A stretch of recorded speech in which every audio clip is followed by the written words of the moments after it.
Friends, तो आज हम बात करेंगे क्लास 10 साइंस के chapter number 3 metals and non metals के बारे में। तो चलिए शुरू करते हैं। In class 9 you have learned about various element. Class 9th में आपने बहुत सारे एलिमेंट्स के बारे में पढ़ा होगा। You have seen that elements can be classified as metals और नॉन मेटल्स। और आपने देखा होगा कि जो एलिमेंट्स हैं उनको हम फर्दर क्लासीफाई कर सकते हैं एज मेटल्स और non metals on the basis of their properties, उनके प्रॉपर्टीज़ के बेसिस पे। यानी कि एलिमेंट्स को उनकी प्रॉपर्टीज़ के बेसिस पे दो ग्रुप्स में डिवाइड किया जाता है, namely metals and non metals. Think of some uses of metals and non metals in your daily life. तो मेटल्स का यूज़ कहाँ पे होता है? यूटेंसिल्स में, वायर्स में, ज्वेलरी में। और नॉन मेटल जैसे कि ग्रेफाइट हो गया तो ग्रेफाइट का यूज़ किया जाता है पेंसिल्स में। What properties did you think of while categorising elements as metals और नॉन मेटल्स?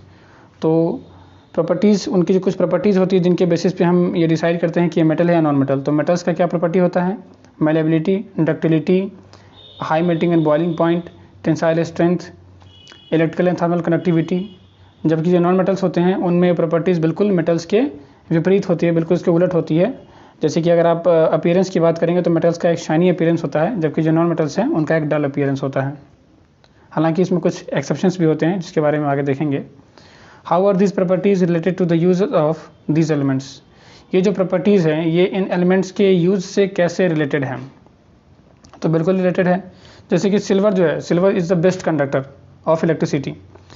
तो सिल्वर और जो गोल्ड है उसका यूज़ किया जाता है कंप्यूटर में, कंप्यूटर डिवाइसेस में, क्योंकि ये एक बहुत ही तेज़ी से कंडक्ट करता है। इलेक्ट्रिसिटी हो या हीट हो, उसको बहुत ही तेज़ी से कंडक्ट करता है।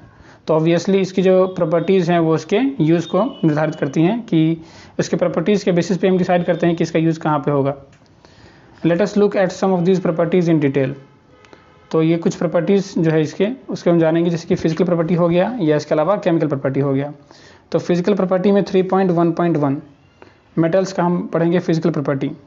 The easiest way to start grouping substances is by comparing their physical property. जो सबसे आसान तरीका है सब्सटेंसेज को ग्रुप करने का, उनको अलग अलग ग्रुप्स में डिवाइड करने का, वो है कि उनकी फिजिकल प्रॉपर्टीज़ को कंपेयर करना।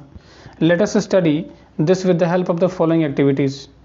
अब ये जो हमने एक स्टेटमेंट पढ़ा कि सबसे आसान तरीका क्या है सब्सटेंस को ग्रुप करने का, कि उनके फिजिकल प्रॉपर्टीज़ को कंपेयर करेंगे।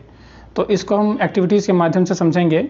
और फॉर एक्टिविटीज़ 3.1 to 3.6, जो एक्टिविटीज़ हमारे पास है 3.1 से 3.6 तक, collect the samples of the following metals: iron, copper, aluminium, magnesium, sodium, lead, zinc and any other metal that is easily available. तो हमें यहाँ पे कुछ मेटल्स को जमा करना है इस एक्टिविटी को करने के लिए। तो एक्टिविटी 3.1 है, तो take samples of iron, copper, aluminium, magnesium, note the appearance of each sample. हमें कुछ मेटल सैंपल्स लेने हैं और उनके अपीयरेंस को हमें नोटिस करना है। So clean the surface of each sample by rubbing them with sand paper and note their appearance again. तो देखिए, जब भी हम कोई मेटल को लेंगे तो उसका जो अपीयरेंस होगा, मेटल्स का अपीयरेंस यूजुअली क्या होता है? शाइनी अपीयरेंस होता है। लेकिन इस केस में चूंकि कहा जा रहा है कि सैंड पेपर से रब करने के बाद उसका अपीयरेंस क्या होगा, तो पहले भी शाइनी होगा, लेकिन जब हम उसको सैंड पेपर से रब कर देंगे तो उसके ऊपर जो ऑक्साइड लेयर है या जो भी इम्प्योरिटी है वो रिमूव हो जाएगा और उसके बाद वो और ज़्यादा शाइनी उसका अपीयरेंस हो जाएगा उसके सरफेस का। तो यहाँ पे दिया भी गया है कि metals in their pure state having a shining surface, they have a shining surface and this property is called metallic lustre. ये जो प्रॉपर्टी है इसको हम क्या बोलते हैं? Metallic lustre. कि मेटल्स जो हैं, इससे एक बात समझ में आता है कि मेटल्स हमेशा क्या होते हैं? लचरस होते हैं, उनका एक शाइनिंग सरफेस होता है। ठीक है।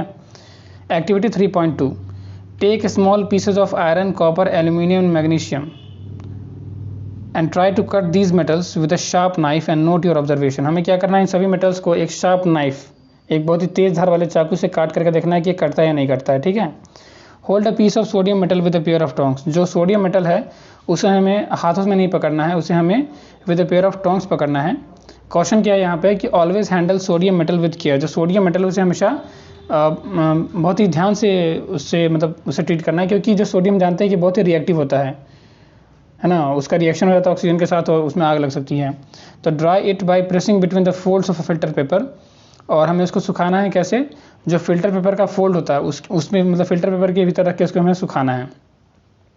Put it on a watch glass and try to cut it with a knife. हमें एक वॉच ग्लास में से रख देना है सोडियम मेटल के एक पीस को, एक टुकड़े को, और उसे एक नाइफ से काटने की कोशिश करते हैं हम। ठीक है। What do you observe? आपने यहाँ पे क्या ऑब्जर्व किया? तो ऑब्जर्वेशन यहाँ पे दिया गया आगे। अब यहाँ पे देखते हैं इसके बाद क्या है।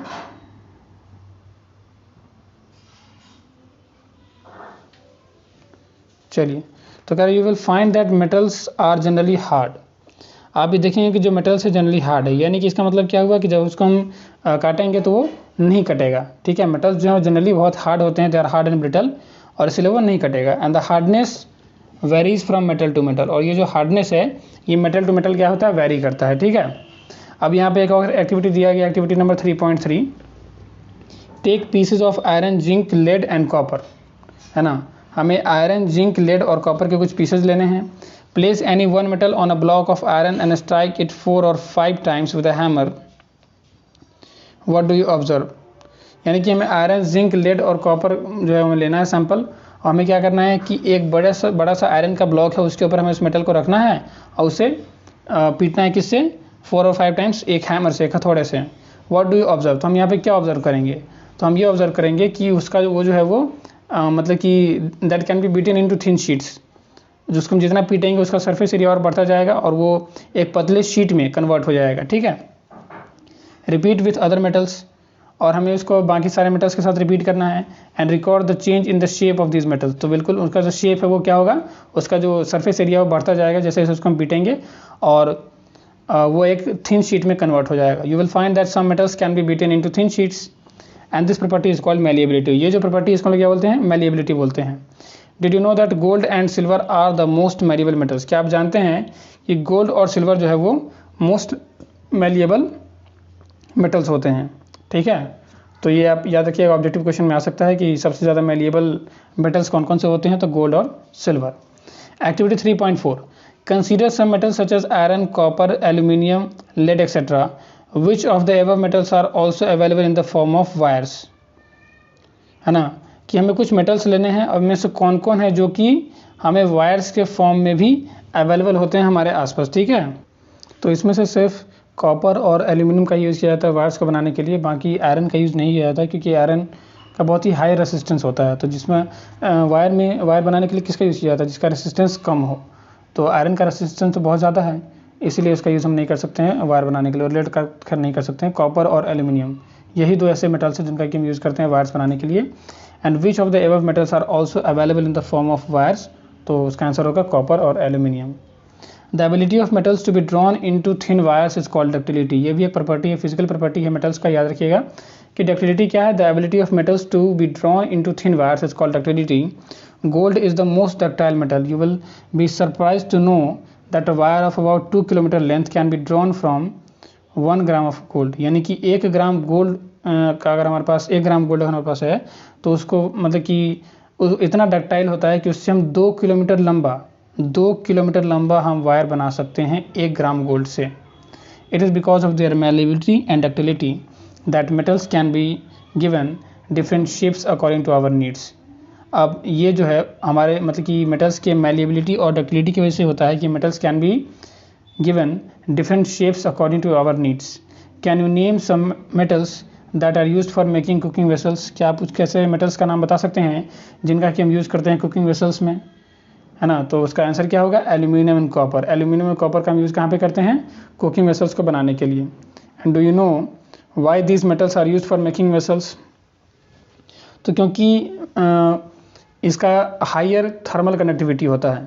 हम जानते हैं, मैंने आपको बताया था कुछ प्रॉपर्टीज़ होती है मेटल्स की, जैसे कि थर्मल एंड इलेक्ट्रिकल कंडक्टिविटी, तो इनका थर्मल कंडक्टिविटी बहुत बढ़िया होता है, तो एल्यूमिनियम का यूज़ किया जाता है वहाँ पे खाना बनाने के लिए। ठीक है, let us do the following activity to find out the answer. यहाँ पे कुछ एक्टिविटी यहाँ पे किया गया है कि टेक एन एल्यूमिनियम और कॉपर वायर, हमें एक एल्यूमिनियम या कॉपर वायर लेना है, and clamp this wire on a stand as shown in figure 3.1, तो उसे हमें एक इसमें लगाना है क्लैंप, यहाँ पे उसमें हमको लगाना, वहाँ पे फिगर में दिखाया गया है। Fix a pin to the free end of the wire using wax, wire का जो फ्री एंड है वहाँ पे हमें वैक्स का यूज़ करते हुए हमें चिपकाना है एक पिन को। ठीक है, and heat the wire with a spirit lamp, और फिर हमें एक स्पिरिट लैम्प का यूज़ करते हुए उस वायर को हीट करना है।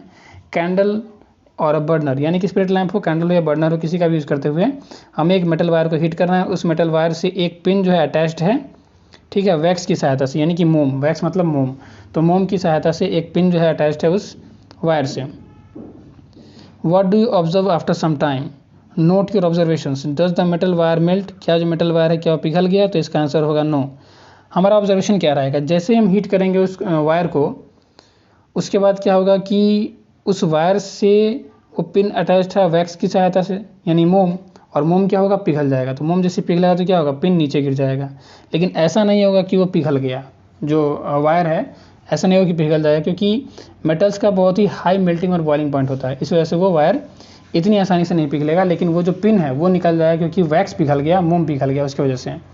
The above activity shows that metals are good conductors of heat and have high melting point. इससे हमें क्या पता चला, इससे हमें दो बातें पता चली कि जो मेटल्स होते हैं वो हीट के बहुत ही अच्छे कंडक्टर होते हैं, और दूसरी बात ये कि उनका एक बहुत ही हाईली मेल्टिंग पॉइंट होता है, हाई मेल्टिंग पॉइंट होता है।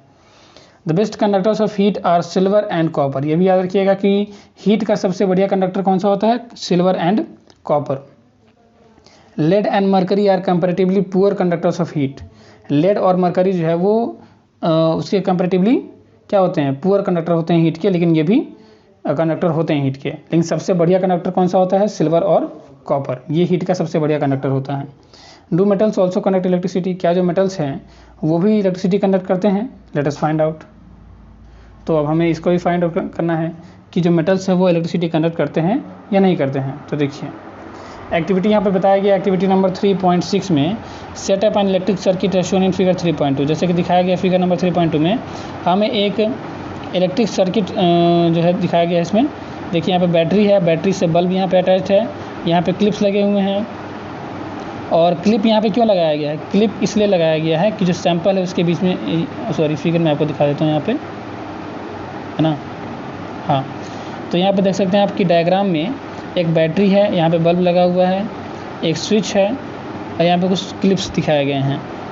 क्लिप्स के बीच में क्या करना है, हमें सैंपल को इंसर्ट करना है, ठीक है।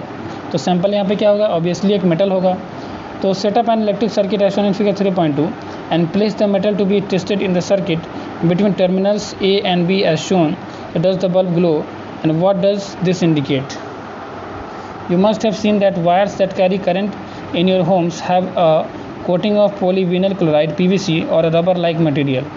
आपने देखा होगा कि जो वायर आपके घर में एक करंट लेकर मतलब करंट सप्लाई करता है उसके ऊपर एक कोटिंग होता है, किसका, पीवीसी का। पीवीसी मतलब पॉलीविनल क्लोराइड का, और rubber like material. Why are electric wires coated with substances. जो इलेक्ट्रिक वायर्स हैं उनके ऊपर इस तरह के सब्सटेंस की कोटिंग क्यों की जाती है, उसका आंसर क्या होगा कि टू प्रिवेंट शॉर्ट सर्किट। क्योंकि अगर वायर्स के ऊपर अगर कोई इंसुलेटिंग कवर नहीं होगा उसके ऊपर, तो क्या होगा, जैसे ही वापस में टच करेंगे तो वहाँ पे एक शॉर्ट सर्किट हो जाएगा, इसलिए उसके ऊपर पीवीसी का कोटिंग किया जाता है।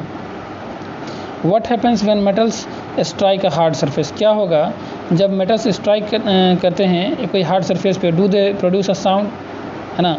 तो बिल्कुल वो एक साउंड प्रोड्यूस करते हैं, और याद रखिएगा कि वो एक रिंगिंग साउंड प्रोड्यूस करते हैं। जैसे कि आप जानते हैं कि स्कूल में जो बेल्स लगे होते हैं वहाँ भी मेटल्स की इसी प्रॉपर्टी का यूज़ किया जाता है। The metals that produce a sound on striking a hard surface are said to be sonorous. यानी ऐसे मेटल्स जो कि एक साउंड प्रोड्यूस करते हैं ऑन स्ट्राइकिंग, टकराने पर, किसी भी हार्ड सरफेस पर टकराने पर कहा जाता है कि वो सोनोरस है, they are said to be sonorous. And can you now say why school bells are made of metals. तो इसका आंसर क्या होगा, ड्यू टू देयर सोनोरोसिटी, ठीक है।